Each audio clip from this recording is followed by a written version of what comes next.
قل هذه سبيلي أدعو إلى الله على بصيرة أنا ومن اتبعني وسبحان الله وما أنا من المشركين. Alhamdulillahirabbil alamin wassalatu wassalamu ala asyrofil anbiya wal mursalin nabiyina Muhammadin wa ala alihi wa sahbihi ajmain. Puji syukur kita panjatkan pada Allah. Salawat dan salam mugi-mugi tercurah pada junjungan kita Nabi besar Nabi Agung Muhammad sallallahu alaihi wasallam. Baik, malam ini kita lanjut kembali mulai zikir petang. Tak bacakan, ikutin Ji.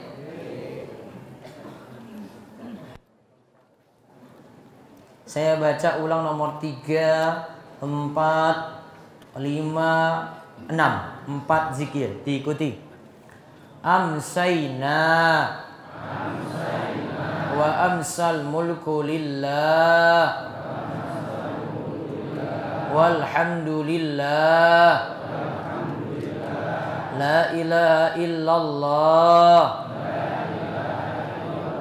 wahdahu la syarikalah lahul mulku wa lahul hamdu wa huwa ala kulli syai'in qadir. Rabbi as'aluka khaira ma fi hadhihi layla wa khaira ma ba'daha wa a'udzu bika min syarri ma fi hadhihi layla wa syarri ma ba'daha. Rabbi a'udzu bika minal kasali wa su'il kibar. Rabbi a'udzu bika min adzabin finnari wa adzabin fil qabri. Nomor 4. Iki dibuka apa ora to bukune iki? Terus nomor 4. Allahumma bika amsayna wa bika asbahna wa bika nahya wa bika namutu wa ilaikal masir. Nomor 5. Membaca sayyidul istighfar. Allahumma anta rabbi la ilaha illa anta khalaqtani wa ana abduka wa ana ala ahdika wa wa'dika mastata'tu a'udzu bika min syarri ma sana'tu abu'u laka bi ni'matika alayya wa abu'u bi dhanbi faghfirli fa innahu la yaghfiru dzunuba illa anta. Nomor 6. Allahumma inni amsaitu ushiduka wa ushidu hamalata arshika wa malaikataka wa jami'a khalqik annaka antallahu la ilaha illa anta wahdaka la syarika lak wa anna Muhammadan abduka wa rasuluk.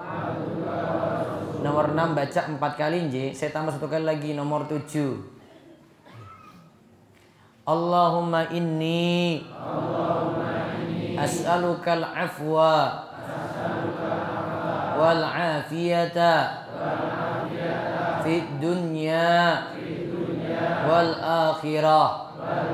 Allahumma inni as'alukal afwa wal afiyata fi dini wa dunyaya wa ahli wa mali. Allahumma astur aurati wa amin rawati.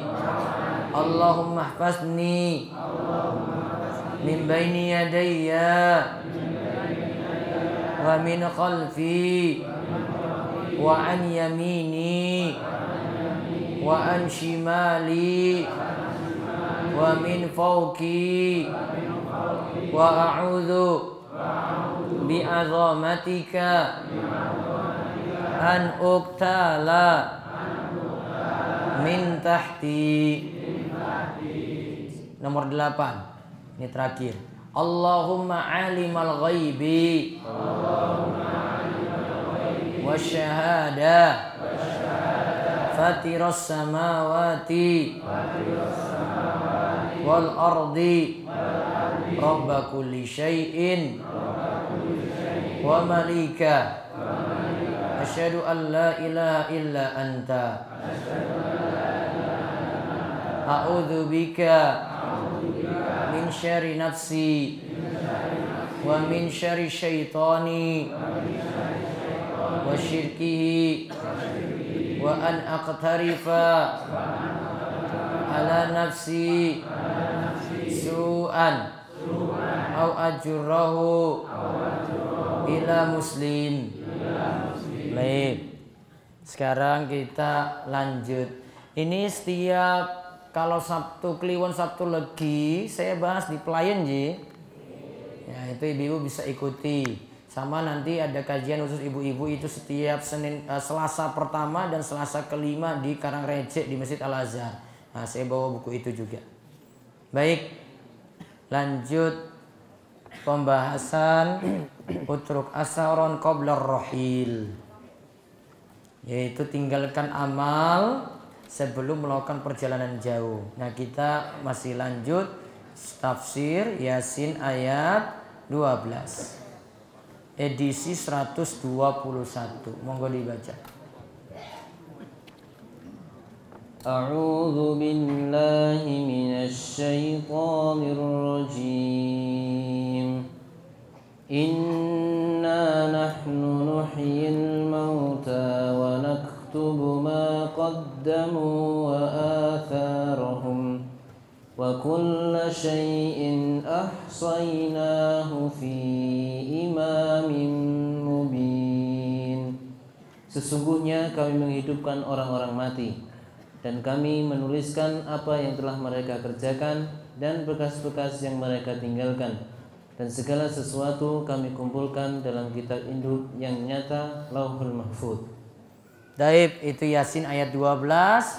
Sekarang kita lihat yang tersisa bagian 3 atau amalan nomor 3. Wonten sedekah jariyah, ilmu nafi, ilmu yang bermanfaat, terus doa anak soleh. Dibacakan hadisnya. Dari Abu Hurairah radhiyallahu anhu, ia berkata bahwa Rasulullah sallallahu alaihi wasallam bersabda, "Idza matal insanu inqata'a 'amaluhu illa min thalatha, min shadaqatin jariyatin wa 'ilmin yuntafa'u bihi wa waladin shalihin yad'u lahu." Jika seseorang meninggal dunia, maka terputuslah amalannya kecuali 3 perkara, yaitu sedekah jariyah, ilmu yang diambil manfaatnya, dan doa anak yang soleh yang selalu mendoakannya. Taib. Idza matal insanu, jika manusia meninggal dunia, jadi mayat, sudah dikubur. In qata'a amaluhu, amalnya terputus. Ya, amalnya terputus. illa min salasatin, kecuali 3 amal. Kecuali berapa amal? 3 amal. Min shadaqatin jariyatin. Yang pertama sedekah jariyah. Nanti akan dijelaskan oleh Imam Nawawi bentuknya wakaf. Nanti tentang wakaf saya jelaskan lagi. Yang kedua wa ilmin yuntafa'u bih. Ilmu yuntafa, diambil manfaatnya. Yuntafa'u bih ini dalam bahasa Arab disebut na'at man'ud. Karena yuntafa'u bi jumlah fi'liyah terletak setelah isim nakirah. Maka kalau diterjemahkan ilmu yang bermanfaat, sifat ilmunya yang bermanfaat atau ilmunya yang diambil manfaat. Kemudian wawaladin sholihin. Dan yang ketiga, anak soleh. Yad'u lahu. Yad'u mendoakan. Anak soleh yad'u lahu, yang mendoakannya. Nyanya ini yang mati tadi. Berarti anak soleh yang mendoakan orang tua yang tadi sudah meninggal dunia. Kan tadi amalnya terputus kecuali doa anak soleh ini. Anak soleh ini doakan siapa? Orang tuanya. Dan dalam bahasa Arab yad'u lahu ini juga jumlah fi'liyah, kata kerja dengan fi'il di depan, kalimat dengan fi'il di depan kata kerja terletak setelah isim nakirah, maka menunjukkan sifat. Maka kalau diterjemahkan anak soleh yang sifatnya rajin mendoakan orang tuanya. Anak soleh yang sifatnya rajin mendoakan orang tuanya. Berarti memang dari sononya anak ini rajin doakan. Itu sifat anaknya itu. Bukan sekali-kali. Ya, namun dia setiap kali sholat doakan, terus setiap kali berdoa orang tuanya doakan lagi. Ada waktu mustajab orang tuanya didoakan terus. Jadi itu memang sudah jadi watak sifat anaknya tadi. Berarti 3 ya. Apa amalannya tadi? Sedekah jariyah, ilmu yang bermanfaat, doa anak soleh. Doa anak soleh, atau tadi saya terjemahkan anak soleh yang selalu mendoakan orang tua. Jadi sifat dari anak ini terus doakan orang tuanya. Karena disebut tadi sifat di sini dari anak tersebut. Karena bisa jadi anaknya cuma sekali-kali saja. Oh, pas orang tuanya mati itu enggak oke. Pas setelah itu, ya setelah bertahun-tahun enggak lagi. Atau pakai hitungan hari. Pas hari ke-7, 40, 100, terus? Setahun, terus? 2 tahun juga? Oh, 2 tahun, terus? 1000, terus? Entah, wes mandek tau, coba lihat. Berarti hitungannya entek tak? Ini selalu doakan terus. Kapan berhentinya? Oh, enggak berhenti-berhenti. Dia masih hidup, dia doakan orang tuanya terus. Itu sifat dari anak soleh. Yang namanya anak soleh seperti kata Imam Ibnu Hajar. Ya, yang namanya anak soleh seperti kata Imam Ibnu Hajar, soleh itu al-qaim bihaqillahi wa huquqin nas. Dia itu menjalankan kewajiban pada Allah dan kewajiban terhadap sesama manusia. Ini sudah pernah saya singgung belum ya ini? Sudah. Tentang orang soleh. Sudah, orang mangkat berarti. Soleh itu yang punya sifat satu, jalankan kewajiban pada Allah. Yang kedua, jalankan kewajiban pada sesama manusia. Ini yang masuk dalam doa yang kemarin kita sebut. Assalamu alayna wa ala ibadillahi salihin. Salam untuk kami dan juga salam untuk hamba-hamba Allah yang soleh. Kata para ulama, siapa yang masuk dalam istilah soleh tadi, maka dia akan dapat bagian dari doa tadi. Maka dia kalau masuk dalam kriteria orang soleh akan terus didoakan oleh orang-orang yang sholat. Berarti kalau tidak masuk dalam kriteria soleh, maka tidak dapat doa tadi. Paham Bapak? Nah, maka balik pada anak yang soleh, berarti pada hubungan dengan Allah bagus, hubungan dengan orang tuanya juga bagus, hubungan dengan sesamanya juga bagus. Bukan dia itu hanya rajin sholat dengan orang tuanya 2 rakaat, bukan. Bukan dia itu dengan orang tuanya baik sekali, namun orang sholat. Bukan, itu bukan anak soleh. Anak soleh hubungan dengan Allahnya baik, hubungan dengan sama manusia juga baik. Paham Bapak? Anak soleh dapat di mana tadi? Hah? Apa di mall-mall? Di mana Pak? Apa di pantai-pantai?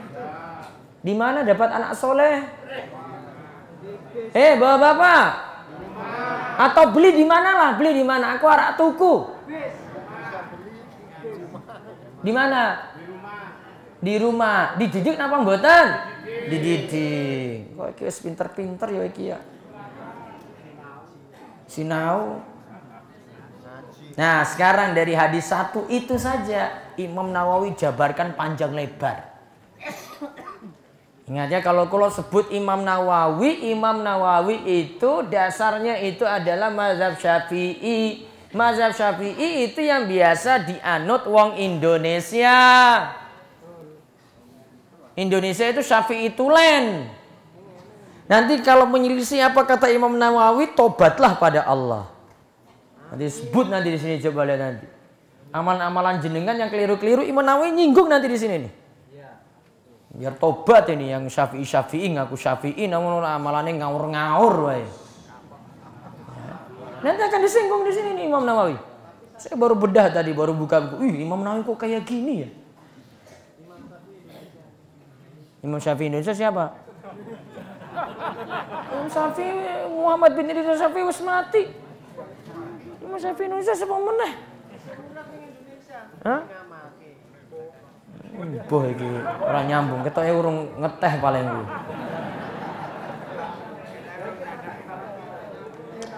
Coba baca Imam Nawawi berkata apa di situ? Imam Nawawi rahimahullah dalam Syarh Sahih Muslim membawakan judul bab untuk hadis di atas, pahala yang terus melekat pada seseorang setelah ia wafat. Nah, atau pahala yang terus mengalir walaupun dia telah wafat. Sudah dalam kubur pahalanya ngalir terus. Coba lihat Imam Nawawi menjelaskan. Imam Nawawi rahimahullah menjelaskan hadis di atas bahwa para ulama berkata, mana hadis adalah amalan yang dilakukan oleh yang telah meninggal dunia terputus saat meninggal dunia.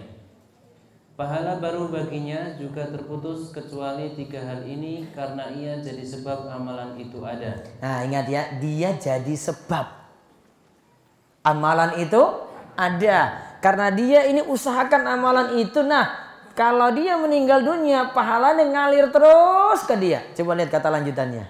Anak itu hasil usahanya. Ilmu yang ia ajarkan dan ia tulis merupakan usahanya pula. Begitu pula sedekah jariah berupa wakaf juga dari dirinya. Nah, anaknya kan dia usahakan toh? Betul nggak? Nanti lahir terus sampai dididik. Betul nggak Bapak-bapak? Sen didik siapa? Bapak atau Ibu? Bu, Siapa yang didik? Nah, kuwi toh. Makanya para ulama itu katakan ibu itu ya itu jadi madrasah di rumah itu. Sebenarnya kalau ibunya itu sudah bagus tuh nggak usah sekolah-sekolah tinggi-tinggi, itu sudah dari rumah itu ibunya itu.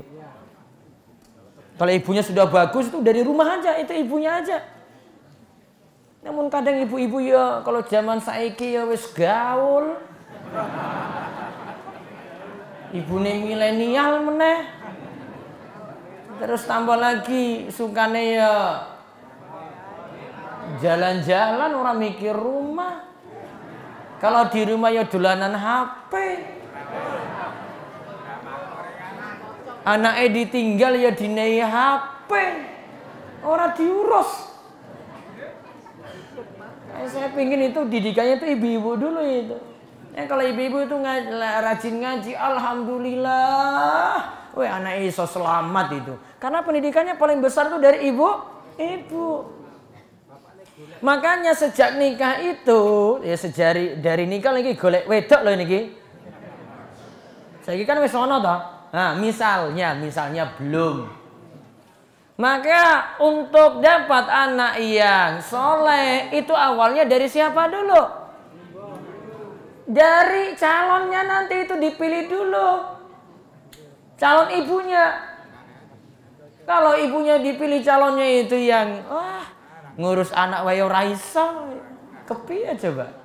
Nggak bisa didik. Ya tahu latihan, namun milih yang benar. Apa ora golek mana coba?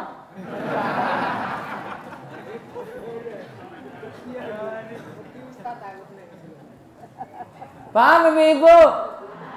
Itu dari jenengan loh kuncinya itu. Kalau jenengan nggak baik ya anaknya ya kayak ngono terus lah Bu. Contohnya itu dari ibu dulu. Makanya bahwa bapak itu kalau dengan ibu-ibu ya baik-baik. Iya toh Pak? Baik nggak sama istrinya ini? Baik apa? Istrinya sudah ngurus banyak itu loh. Mbok dinei jajan tambahan gitu. Mbok sekali-kali ditraktir makan apa? Oh, bakso. Nei bakso wae ora tahu. Ora gelem apa kowe seorang duwe?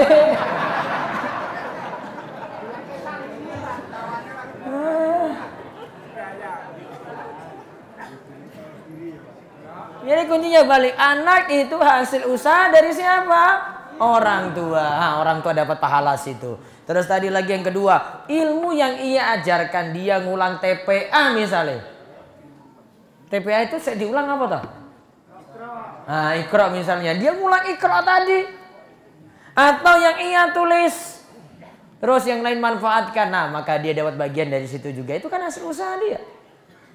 Sama juga dengan sodako jariyah berupa wakaf.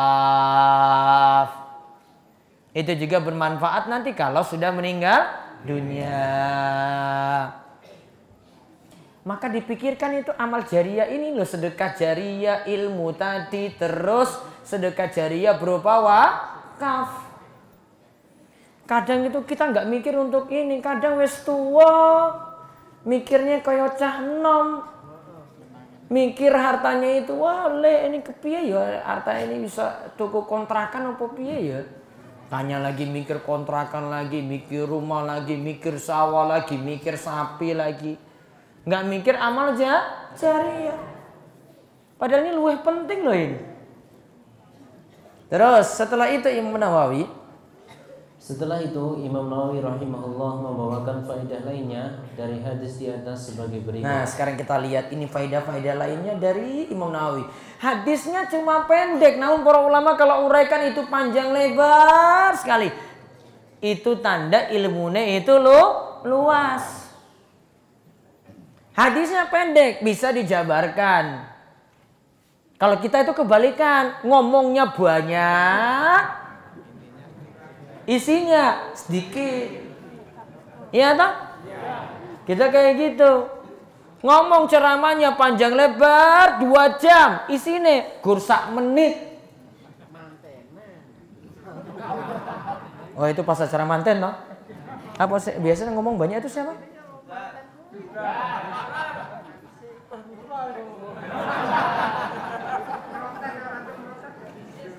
Saya biasanya kasih sambutan panjang lebar tuh apa jenenge, Pak? Bukan yang saking tuan rumah itu bilang minta maaf gini macam-macam gitu. Apa namanya? Warang. Nah, itu tugasnya apa itu dia? Menyampaikan dari tuan rumah toh? Itu ngomongnya setengah jam, sak jam toh? Padahal intinya cuma apa? Hah? Nah, iya, jaluk maaf berarti toh? Nah, kui. Padahal bisa diringkes loh itu sebenarnya itu. Nah, ini kayak gini ngomongnya tuh bahasa itu. Padahal isinya Terus kita lihat isi yang pertama dulu. Hadis ini jadi dalil akan keutamaan menikah untuk mendapatkan keturunan yang soleh. Dan sudah dijelaskan mengenai hukum menikah tergantung keadaan tiap orang. Sebagaimana dijelaskan dalam kitab nikah. Nah, hadis ini jadi dalil keutamaan nikah. Untuk dapat apa nanti? Keturunan yang soleh. Namun kalau anak-anak muda saat ini senangnya pacaran. Iya toh? Nanti yang orang tua bahkan itu biarin aja loh anaknya itu. Apalagi kalau sudah tahu si lanang itu dua motor apik, motornya Ninja, motornya larang. Sebiar kurang mahal, mahal pokoknya. Ya kan kalau dia sudah tahu kayak gitu, wah dibebaskan saja itu anak perempuannya dibawa pergi kemana-mana. Padahal belum tentu itu motornya loh tuh. Coba lihat. Iya nah, bisa jadi nyilih kancane loh. Nah bapak mbok itu senang banget. Waduh alhamdulillah nak calonmu itu luar biasa. Padahal motor apa? Pinjaman, silian Pak Bu.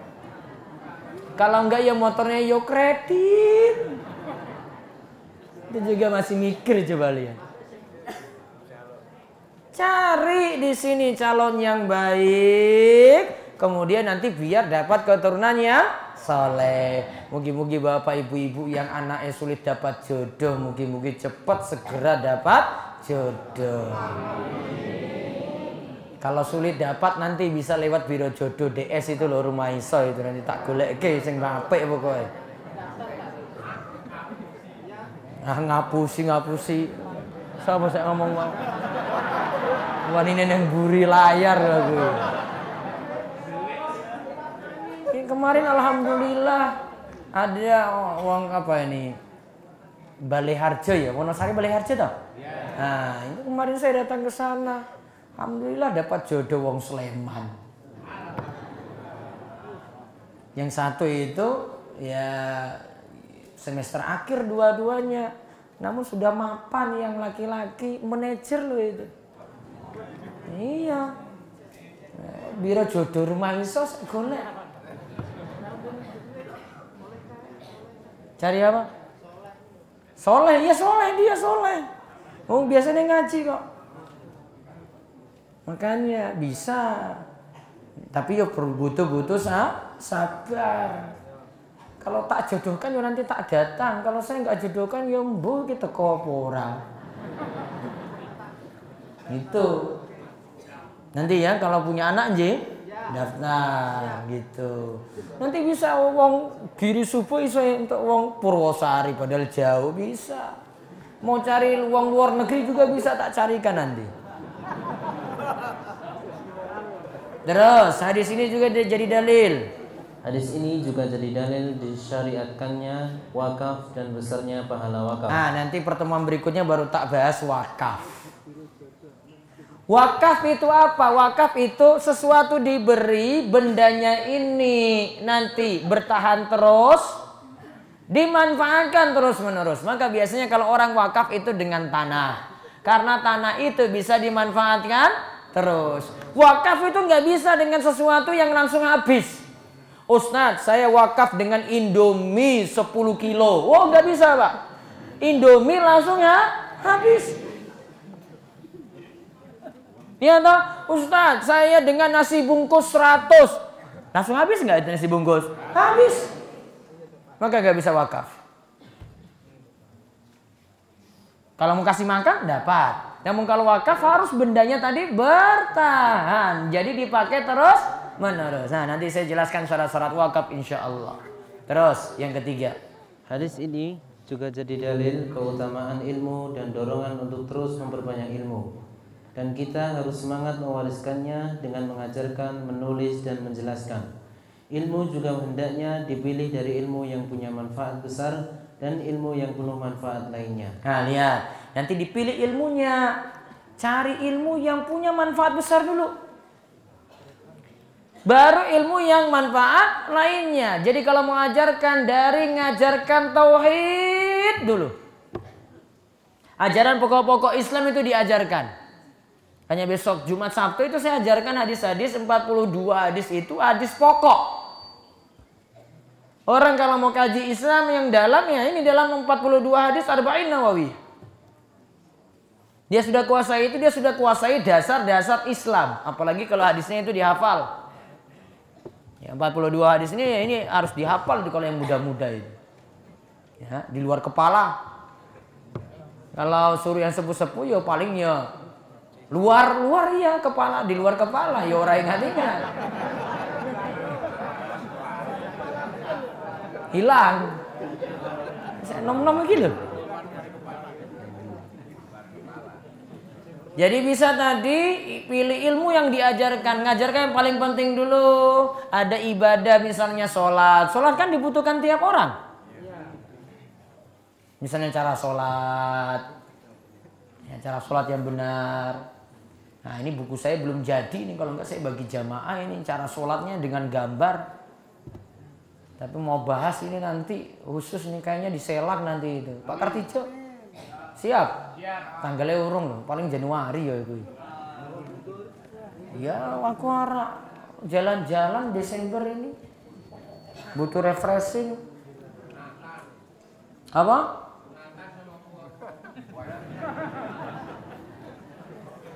Mbok metu wae to gentle dikit apa? Iya.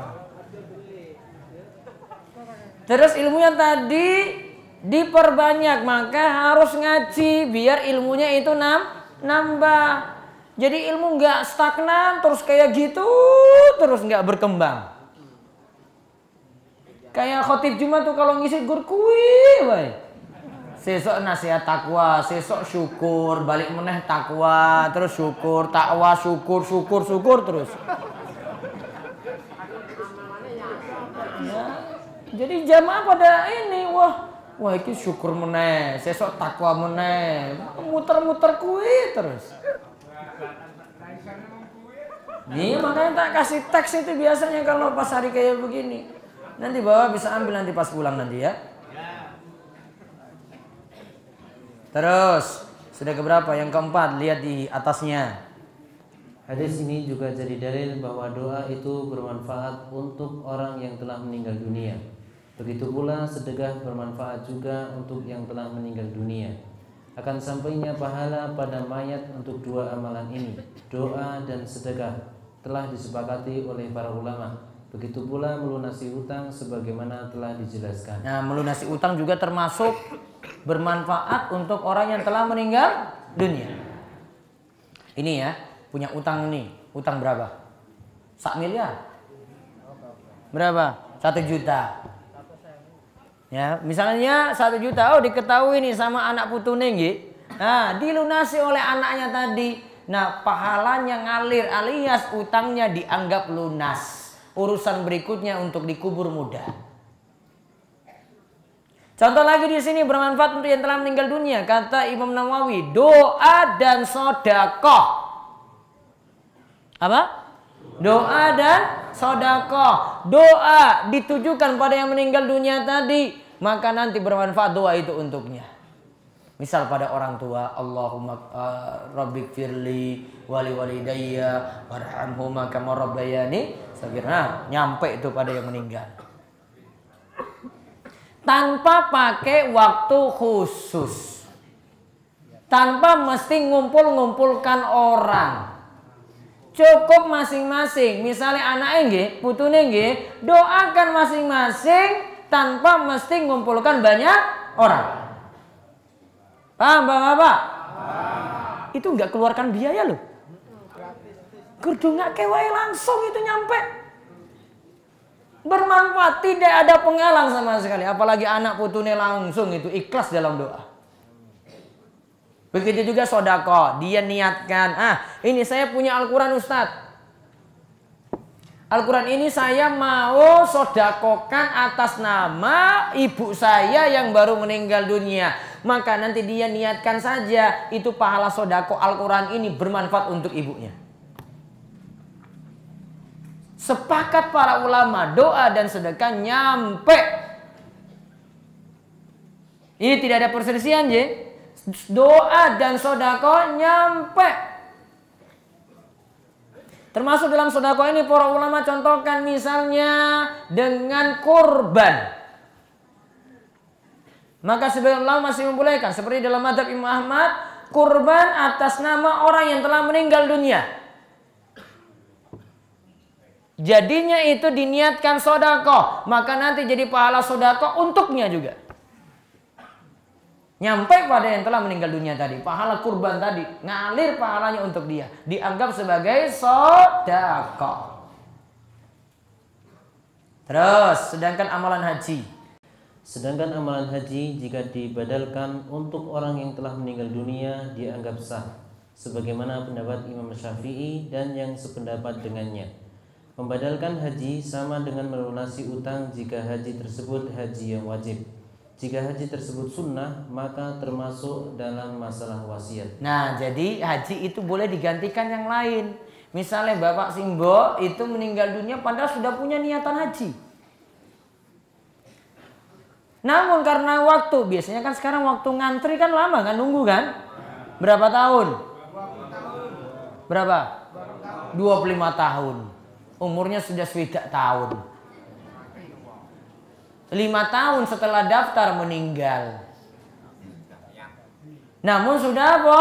Niat dapat pahala haji itu sebenarnya. Karena sudah apa? Niat. Nah, kalau anaknya sudah berhaji ya, maka anaknya bisa membadalkan. Cukup haji lagi atas niatan orang tua, maka pahalanya ngalir pada orang tua. Terus sedangkan amalan puasa, jika yang meninggal dunia dibayarkan puasanya oleh yang hidup, maka yang tepat wali si mayit boleh mempuasakan dirinya. Hal ini sudah diterangkan dalam kitab puasa. Nah, lihat kata Imam Nawawi, boleh kalau ada yang meninggal dunia punya utang puasa, boleh ahli warisnya mempuasakan. Misalnya ketika meninggal diketahui puasanya ada 10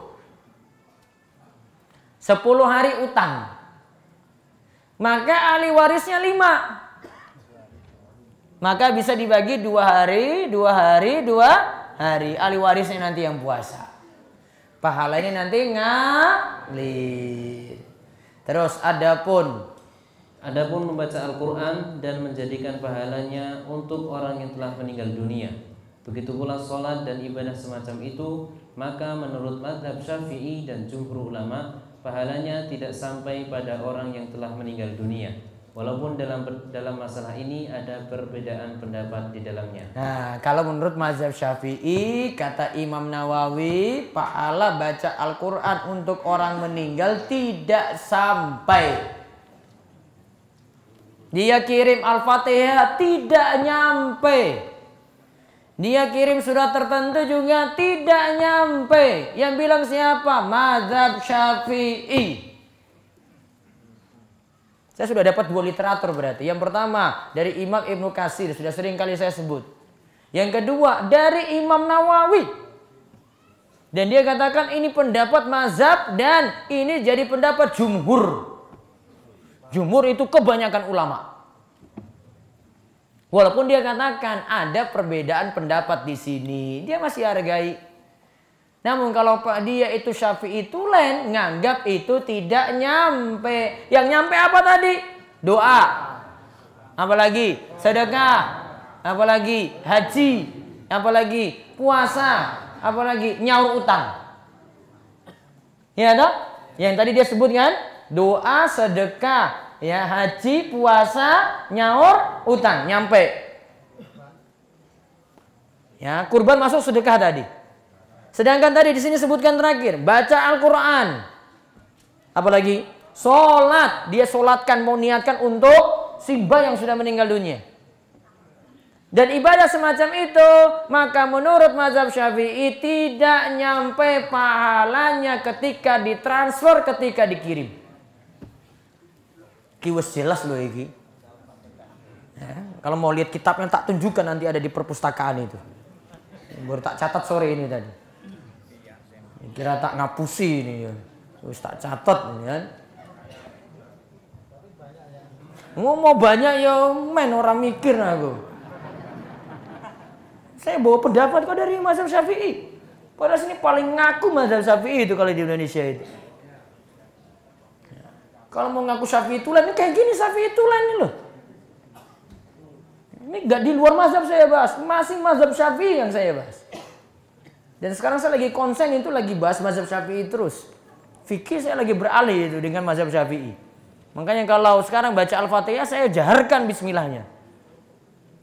Bismillahirrahmanirrahim. Dulu saya nggak keras bismillahnya, sekarang saya jaharkan. Karena mau belajar Syafi'i terus saya praktekkan langsung itu. Kalau saya yakin dalilnya benar, saya kuatkan pendapat itu. Saya praktekkan langsung. Ya. Kecuali dalam beberapa masalah saja, kalau saya tidak setuju itu pendapatnya, saya nggak amalkan. Namun kalau masih saya terima, amalkan itu. Contoh kayak gini. Berarti sekarang mau memberi manfaat untuk orang yang telah meninggal, apa solusinya kalau begitu? Orang tua meninggal dunia, solusinya apa kalau gitu biar terus dapat manfaat? Apa tadi yang sudah disebut? Doakan. Ya, doa itu perlu biaya nggak? Nggak, tadi sudah saya sebut. Perlu kumpulkan orang nggak? Nggak juga. Ya perlu niat. Ya, tadi doa wes niat. Iya toh? Dia bar sholat langsung diungkapkan orang tua yang sudah meninggal dunia tadi kan, nyampe enggak? Nyampe. Wes yakin itu loh. Sudah pasti itu. Nyampenya itu sudah pasti. Para ulama enggak beda pendapat kalau untuk doa. Kalau punya kelebihan harta, kasih sodako atas nama orang yang telah meninggal dunia. Nyampe. Pasti itu. Nyampe dengan izin Allah, yang penting niatnya ikhlas itu. Jadi pakai hal-hal yang disepakati tadi. Ada ulama yang tadi mengatakan baca Al-Quran nyampe, cuma mazhab Hambali di Saudi sana. Namun walaupun di Saudi sana katakan nyampe, mereka nggak lakukan ritual-ritual tertentu. Ya, nggak kayak kita, mereka lakukan ritual-ritual sana, nggak ada ritual-ritual 7, 40, 100 apa 1000 apa. Nggak ada. Oleh mereka berpendapat kayak gitu. Paham ini Bapak? Engkau nuduh aku radikal meneh. Mungkin nganggo mazhab Syafi'i kok. Saya nggak keluar dari mazhab ini. Kalau saya bilang ini mazhab lain boleh. Wah ini tulen mazhab Syafi'i. Nggak keluar dari situ. Marah setuju ya monggo, ora setuju ya aku ora mikir, pokoknya nyampaikan wae. Itu.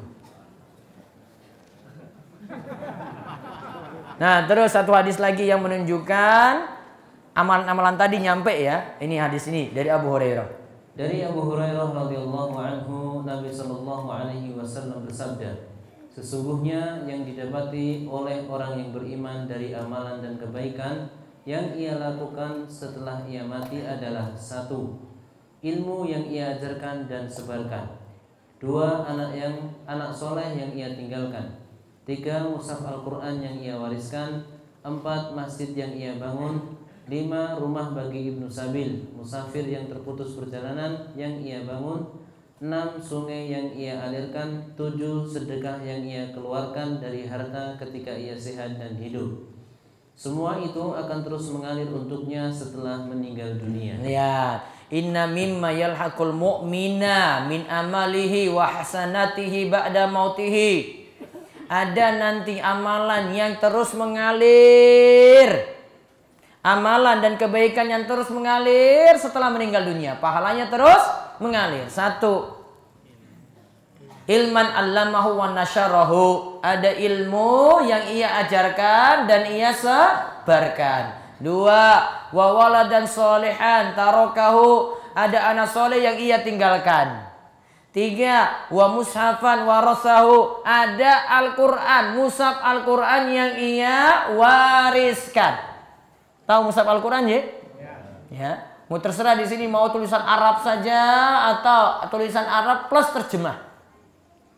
Terus yang 4, au masjidan banau, atau masjid yang dia bangun. Bangun apa? Masjid. Terus yang kelima, au baitan li ibni sabil banau, ada rumah untuk ibnu sabil yang ia bangun. Ibnu sabil itu apa? Musafir yang terputus perjalanan. Misalnya orang dari banyak wisata-wisata sekarang toh. Nah, dari utara, dari Solo sana. Jenengan bangun di situ ada satu tempat untuk orang nongkrong saya situ. Istirahat sebentar saja, rest area kasih gratis. Buat rest area toh, mampir situ. Ya. Ada bangun gazebo, kayak ada tempat orang duduk saya di situ. Terus dia sudah rehat, pergi lagi. Nah, itu jenengan bangun yang ini amal jariah itu. Untuk menghilangkan rasa capeknya ketika dia berhenti sebentar saat perjalanan tadi. Atau ada tempat nginap dikasih cuma-cuma gitu bagi orang yang terputus perjalanan. Nah, itu namanya bangun rumah untuk ibnu sabil. Terus yang keenam, ada sungai yang dialirkan, au nahron ajrahu. Bentuknya juga bisa pipanisasi, ya, air itu dari sumber air kemudian disalurkan dengan pipa-pipa gitu sampai ke pemukiman. Masuk. Atau sumur dibangun ya toh? Nah, kemudian dialirkan ke pemukiman, masuk. Atau misalnya di masjid, ini sumbernya sama, air juga sama, pasang galon di situ, ada dispenser, dikasih air. Mau lebih bagus lagi, kasih teh, kopi, gula batu. Nah, setiap datang mampir, alhamdulillah iso ngeteh gratis. Kasih minum nggak? Kasih. Kalau angkringan bayar. Ini masuk masjidnya apa tadi? Gratis, tis. Nah, yang ini kayak diterapkan di Masjid Al-Azhar Karangreja itu. Haus datang aja di Masjid Al-Azhar itu, gratis itu semuanya itu. Ya, mampir aja di situ. Ada beras kencurnya, ada apa-apanya itu. Kalau saya lagi jalan terus haus, mampir aja di Masjid Al-Azhar. Ya, mau ngambil apa aja saya bawa pulang, punya saya ambil aja gitu. Kacang tak ambil kresek gitu langsung mulai. Harus tahu. Gue Pak Sudar itu paling gue hewah paling. Terus yang ketujuh, sedekah yang ia keluarkan dari harta ketika ia sehat dan hidup. Nah, semua itu akan terus mengalir untuknya setelah meninggal dunia. Mugi-mugi kita punya 7 amalan tadi. Ya toh? Ilmu, anak soleh, mushaf Al-Quran, masjid, rumah bagi ibnu sabil, sungai yang dialirkan, sampai pada sedekah. Cari 7 ini. Jangan milih satu saja. Kalau bisa 7-7-nya, lakukan hal-hal yang bisa wujudkan 7 ini. Kalau nggak bisa ya banyak-banyak berdoa pada Allah biar diberi kelapangan rezeki. Demikian kita cukupkan. Mugi-mugi manfaat lan bawa berkah. Allah terus jaga kita dalam kebaikan, diberi taufik untuk beramal soleh, dan Allah berikan hujan yang penuh berkah. dan penuh manfaat, menyuburkan tanah-tanah kita, memberikan hasil tani bagi kita yang penuh berkah, dan mugi-mugi kita dapat berkah ilmu dan amal serta istiqomah. Kita tutup kalian doa kafaratul majelis, monggo. Subhanakallahumma bihamdika asyhadu an la ilaha illa anta astaghfiruka wa atubu ilaik. Walhamdulillahirabbil alamin. Assalamualaikum warahmatullahi wabarakatuh.